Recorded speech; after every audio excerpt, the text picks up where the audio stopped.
I don't know why God allows suffering. I wish I did. But there's meaning to be found even in the darkness. The Bible shows it again and again.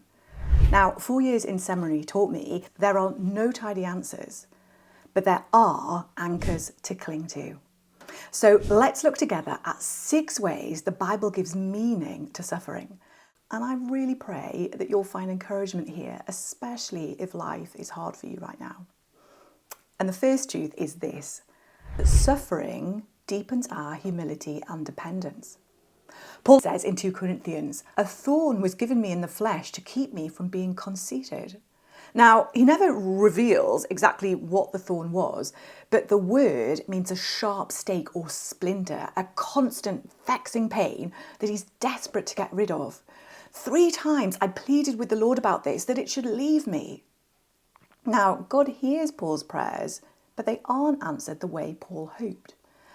And that might be true for us too. You know, ongoing suffering isn't proof we lack faith or that God is punishing us. It's just, like for Paul, God has different purposes. And then God actually gives Paul a glimpse of those purposes. God says, "My grace is sufficient for you, for my power is made perfect in weakness." God says, "I'm not going to take away the suffering yet, but I'll give you the grace to get through it." And see here, his help will be sufficient. It'll be exactly what we need to hold us up. He won't skim, and through it, his power is made perfect in our weakness. So when every other support is stripped away, when we have nothing left to lean on, that's when we experience God's power in a whole new way. And it takes all of those things we've trusted in to be removed for us to see it. What was that for you? Maybe it was a relationship or money or maybe health. I can see how God's worked in this way in my life. Horrible to go through, but it grew my faith unlike any other thing. Phew, okay, that was big stuff. And the next anchor we can cling to is golden. Suffering refines our faith. Let's turn from Paul to Peter. He writes, "For a little while, if necessary, you have been grieved by various trials." So in this context, Peter's readers were social outcasts about to face brutal persecution under Emperor Nero. But notice this word here. He tells them their suffering is necessary. It's not random or meaningless. God deems it needful. And this is why. So that the proven genuineness of your faith, of greater worth than gold, which perishes even though refined by fire. What this verse means is that God is refining their faith through suffering. And the picture of gold helps us see how. Now, gold doesn't come in neat little nuggets. It's mixed up with rock and grit, just as our faith is mixed up with self-reliance and pride and doubt. So the process starts with the refiner crushing the ore into smaller pieces. Then he places it in a furnace heated to about 1,000 degrees Celsius, hot enough to melt the gold, but not the rock. And as the gold liquefies, impurities float to the surface and they're skimmed off. But it's not over. The refiner then repeats this process again and again until finally the surface of the gold is mirror bright. Proof that it's both pure and genuine. And Peter describes this quality as proven genuineness. Our faith, like the gold, is both purified and proved real by our sufferings. But the question is, was it worth it? Was all that suffering worth it? Well, Peter says this process leaves us with something far more precious, of greater worth than gold. Once the fire of suffering has died down, what we're left with is something infinitely valuable, a refined faith. The impurity of previous sin and doubt has been driven away. It's a faith more lustrous, more shining, because of what it's been through. And we'll be so overjoyed by the outcome. We'll be giving praise, glory and honour when Jesus Christ, our refiner, is revealed for all eternity. And that faith naturally leads to hope, because as our hearts are purified, they start longing for home, which is the focus of our next point. Suffering makes us homesick for heaven. Let's return to Paul in 2 Corinthians. He says, "For while we were in this tent, we groan and are burdened." Now, by tent here, Paul means our earthly bodies, and he's pointing out that they're like a tent, that are flimsy and temporary and wear out over time. And living in these broken bodies, in this fallen world, it's a heavy burden. It makes us groan. And we all know that experience, don't we? Our bodies fail us, the world disappoints, life is a burden. But our groaning isn't hopeless.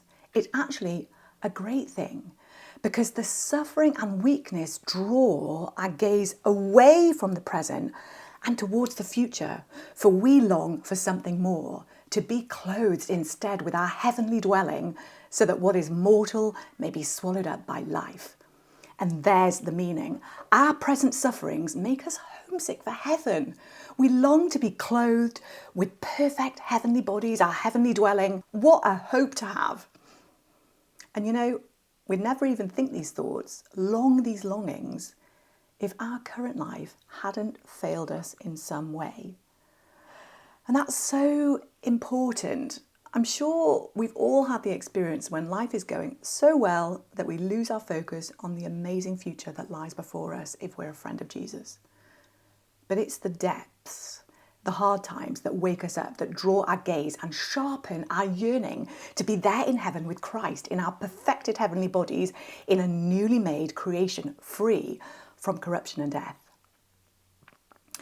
Now, the next reason that makes sense of our suffering is really challenging, but I think that's what makes it so compelling. It's that suffering makes us good comforters. Now, the Apostle Paul knew this. He had suffered deeply, but he knew God was using it. So he opens 2 Corinthians saying, "Praise be to the God of all comfort, who comfort us in all our troubles." Now, notice Paul starts with his own troubles, literally pressures or things that crush or constrict. That was Paul's life. He'd been stoned and left for dead in Lystra. He'd been beaten and imprisoned in Philippi, caught in riots in Ephesus. Yet he still calls God the God of all comfort. Then he adds, so that we can comfort those in any trouble with the comfort we ourselves receive from God. So that's the first anchor. These painful experiences that God's brought us through make us good comforters.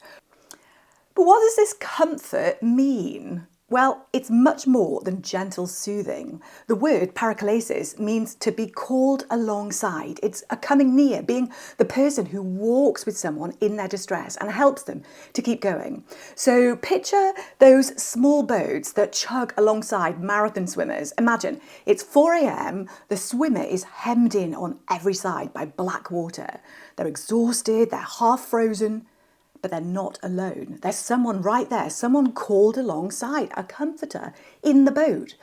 And it helps most if that person in the boat has been there in the water too. They know exactly what those dark hours feel like and just what words are required to keep going. And that's what God does for us. And that's what he teaches us to do for others. You can be that person in the boat for someone else, and you can only be that person because of what you're going through right now. So, suffering makes us good comforters. And the next anchor we can cling to is even more powerful. When we keep going through suffering, it helps the gospel grow. So here's another example from Paul. What happened to me has really served to advance the gospel. It has become known throughout the whole imperial guard that my imprisonment is for Christ. Now, by this stage, Paul's in Rome. He's chained and he's facing a scary future. And you'd think that locking up God's apostle to the Gentiles would be like a complete disaster. But Paul sees the opposite. He says it's served to advance the gospel. God is cutting a path for the gospel through the very obstacles in front of him. Now, even the elite Roman praetorian, these are kind of hardened Roman military men, they watch Paul's faithfulness in chains and they realise that this man suffers for Jesus. But there's more. Paul says, and most of the brothers, having become confident in the Lord by my imprisonment, are much more bold to speak the word without fear. So Paul's endurance doesn't just reach unbelievers, it strengthens believers, the brothers too. His courage and faith are contagious. They see Paul trust God in hardship, and it gives them boldness and confidence because they see God is looking after Paul. Now, I have an older friend who recently died, who was a great witness like Paul. Her husband died when he was pretty young, alongside many other hardships she had in her life, but she just had this amazing faith and trust in God despite, and maybe because, what she had experienced. And this made her just the most tremendous encouragement to loads of other Christians. And she taught me that when we keep going through suffering, it helps the gospel grow. Now, the final point helps us zoom out and find meaning in our suffering from an eternal perspective, which is all things, good and bad, advance God's redemptive plan. Now, let's think about the worst thing that's ever happened, the horriblest, most unjust, violent thing we can come up with. Well, the Bible tells us that utter evil, even that horrible suffering, is still used by God to bring about his good purposes to save the world. Let's look at one example. Jesus of Nazareth was handed over to you by God's deliberate plan and foreknowledge, and you, with the help of wicked men, put him to death by nailing him to the cross. Note, this was both God's deliberate plan and it was the fault of wicked men. His redemptive plan advances in the suffering of his son, and it advances in all other suffering. Even though God's not responsible for the sin, death, corruption that cause suffering, he does redeem the suffering they produce. Ephesians tells us that God works all things according to the counsel of his will. And even if we can't work out how our suffering fits into that, we can trust that God is weaving everything together towards that ultimate purpose to unite all things in Christ. So, I don't have one big answer to why God allows suffering, but there is meaning to be found in these answers, these truths that we can cling on to. But you might say, that doesn't make the question go away. Isn't there anything else to be said on why God allows suffering? And if there's one book in the Bible that asks that question more than any other, it's Job. And if you want to find out the surprising answer that book gives, check out this video now.